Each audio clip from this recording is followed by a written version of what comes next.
Wow. I don't know about you, but every time I see that video, I'm inspired about the work that GM is doing.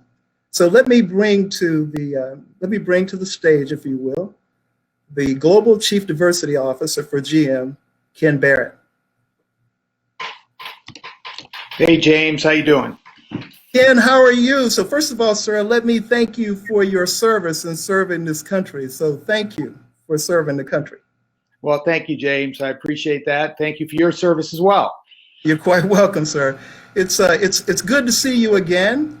And as we previously had talked about, is that we're going to ask you some questions, but you know that as part of this ceremony, that we're going to be presenting GM with the Leon H. Sullivan Trailblazer Award. And in fact, we're going to hold that until the very end, but there are a number of questions that I'd like to pose to you and get you to respond to those if I could. So I got to answer the questions before I get the award, is what you're saying. Ken, you've heard the phrase is that there's no free lunch. You know that phrase, right? I do. Okay, so let's put you to work. These are questions of which that I'm sure that you and your colleagues at GM can answer. Not a problem. And I want to go back to a couple of the books, one in particular where Sullivan talked about the challenges at GM. And he really talked about at a time when he was part of the board of directors for GM, he had a point of view about apartheid in South Africa.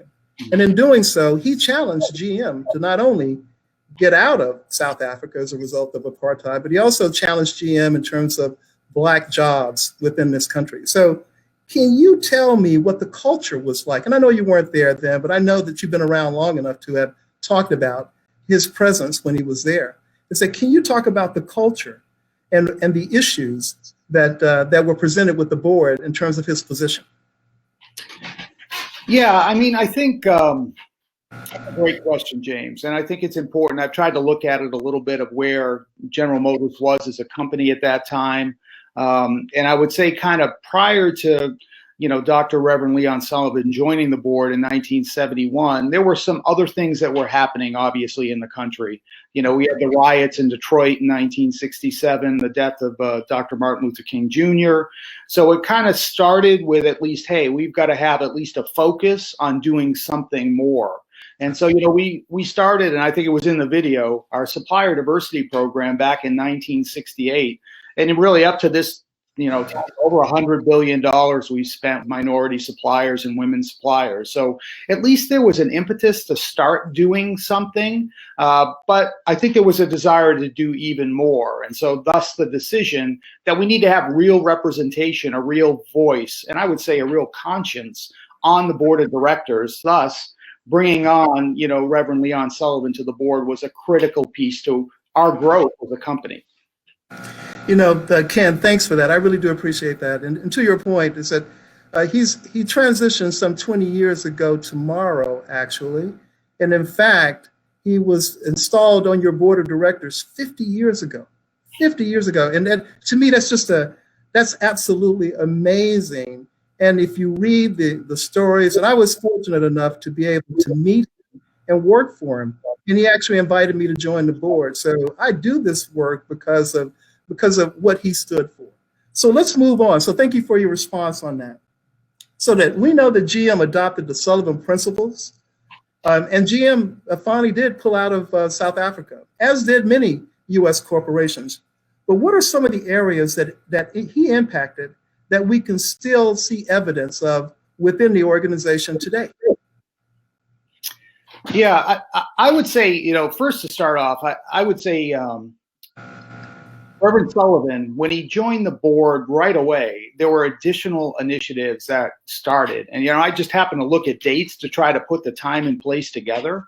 In 71, the federal government wanted to actually have private businesses support minority-owned banks. And so they put in a thing about $60 billion of which, and right then in 71, right when Reverend Sullivan joined the board, GM put in $6 billion of that. So, I mean, I saw an initial piece of that to start from the immediacy of his joining the board. Now, the other piece on the Sullivan principles, I would say he was talking this. very early on, and GM was the first adopter of the Sullivan Principles along with IBM, and started bringing other companies together to really galvanize the effort to say, hey, this can't stand, apartheid must end, and really being able to put companies in a position to say, make that stand. I think it was important to have companies like General Motors and IBM be part of that up front. It really drove that success. Now, the other things too, if you look at some of the other things that have happened kind of since Reverend Sullivan joined the board, and when we started the Minority Dealer Development Program, first of any automaker. We're still the only automaker to have a women's dealer development program. So Reverend Sullivan cared about more, wanted us to have impact. He was not just a catalyst for change, but I would say he was the conscience of what we need to do to really make a difference. So, we can start to see some of those things as we, as soon as he came on the board, but I think it went to employment pieces too. We brought individuals on to our C-suite, Otis Smith, the African-American, our legal counsel. All those things started to happen as Reverend Sullivan came on the board. So I could see his impact just by the actions the company took. So I think his presence was not just instrumental, it was critical to drive change and to change the culture, back to your first question, that GM might have had built, but didn't really know where to go. And I think that that's really the power of Reverend Sullivan, is that he was able to articulate it. Not only could he, be a man of faith, he genuinely cared and wanted to have outcomes that really made a difference. And he drove that and drove businesses to really think about themselves. And, when you think about corporate responsibility, corporate governance, I think he's the man who started it. Really, once we started to have him on the board, other companies started to see what we were doing, and other companies started to build that out. I know that was a long answer. I know you have. Listen, this is not the first time that I've spoken with you, and I know that you can be long-winded, but it's appropriately so. But let's stay with that theme for just a second, right? So we all know that April is Second Chance Month, right? So part of what the next question is that, look, what would you say to your peers in the corporate business community to encourage them to be more intentional and fair and inclusive in their hiring practices? Because GM is setting the standard, but what do you say to your colleagues? What do you say to other companies that haven't quite gotten it yet? What would you say to your peers in terms of encouraging? Yeah, that's a great question, James. And I think that there's a lot of people that you got to meet them where they're at and understand where that they are, but they also need to take action, right? So it's great talking about it, but if you're not doing something about it, you're not going to get anything done, and you're not going to move the needle. I would tell you that, Mary Barra sits on the Business Roundtable, and she kind of stood up, one of the key CEOs, to stand up for racial equity and social justice, and on that committee. And she also leads the Workforce and Education Committee. So I will tell you that along with the other CEOs of the Business Roundtable, they're taking it very serious, and especially from the Workforce and Education, and it's very relevant to Second Chance Month here.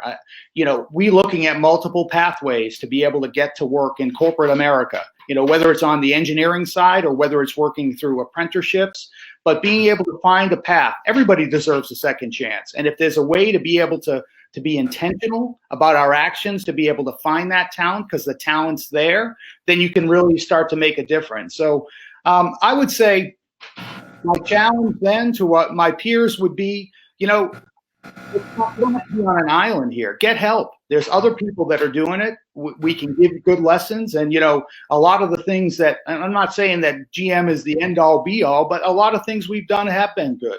And so what can we do to replicate that in your individual business? And I would say also, we try to work, it's not just GM, we also try to work with our tier one suppliers and even our dealers to be able to say how they can diversify their own workforces. So Ken, thanks again for your comment. Last question, I promise you, and there probably won't be a redirect on this, but look, it's clear, and you and I had this conversation before, along with some of your other colleagues, since we've kind of re-engaged with GM, is that not only have you done things in the past and we can see the future, but can you say a little bit about what can we look forward to with GM in terms of diversity and inclusion going forward, so that people are not resting on their laurels? Because we think that this is a hallmark of an opportunity when we start to talk about putting America back to work. We believe that OIC of America is a good solution to making that happen. And we're looking for good corporate partners. And we welcome the opportunity to partner with GM going forward. But what is GM doing about diversity going forward? Yeah, it's multifaceted, so I mean, it needs to be that way, right? So whether it's more minority suppliers, being able to have investment there, more minority dealers, being able to have investment there, trying to bring in more diverse talent into the organization, being able to be intentional there, understanding where people are in the organization. Do they have equitable outcomes to not only come into the company, get hired, but to be able to advance, be identified as high potential, and to be able to actually assess up into the C-suite. So being able to look at that entire talent pipeline is critically important for us as a business. And then I would say the next big piece is around equity, both equitable outcomes inside our own company, but what can we do from a standpoint of equity externally? And very much in alignment with the Sullivan principles, right? What are we doing to be able to make sure from a workforce perspective, we have equitable outcomes, from an education perspective, from a healthcare perspective, from a criminal justice perspective, from an access to capital perspective? What types of things can we do to be additive to be able to help? It's not going to just be GM. It needs to be all of us. And we understand it's a journey too, but it's a journey that we're proud to be with OIC as a partner going forward. Perfect. So Ken, thank you. That concludes the questions that I have. But what I will say to our audience is that for 50 years is that, Reverend Sullivan sat on your board 50 years ago and served on your board of directors for 20 years, faithfully served on the board for 20 years.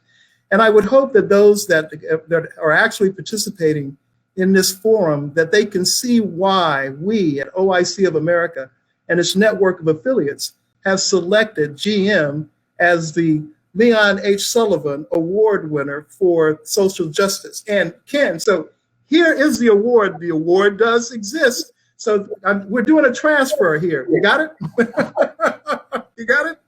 And we will certainly put this in the mail and send this to you. And I certainly hope that you would proudly display this in your office and spend time with your corporate leader, with Mary, around the importance and the significance of this award. So be so honored is that we are presenting GM with this award. Now, do you have any final comments that you want to make on behalf of the award? Well, first, certainly we're honored on behalf of Mary Barra, our chairman and CEO, and the 160,000 employees across the world for General Motors. We're honored to get this award and this acknowledgement. But as I said in my last answer, we understand we're on a journey, and we understand too that we look forward to the journey together with OIC. So thank you very much for this acknowledgement, but we know we have more to do. Yeah. Ken, thank you. Thank you so much. It's those words are inspiring to us. And I love the idea that you talk about kind of meeting people where they're at. It's a theme from Reverend Waller when he actually spoke to us in terms of prayer, his initial comment. So thank you so much. And with that, that concludes this portion of our program. And I'm going to turn that back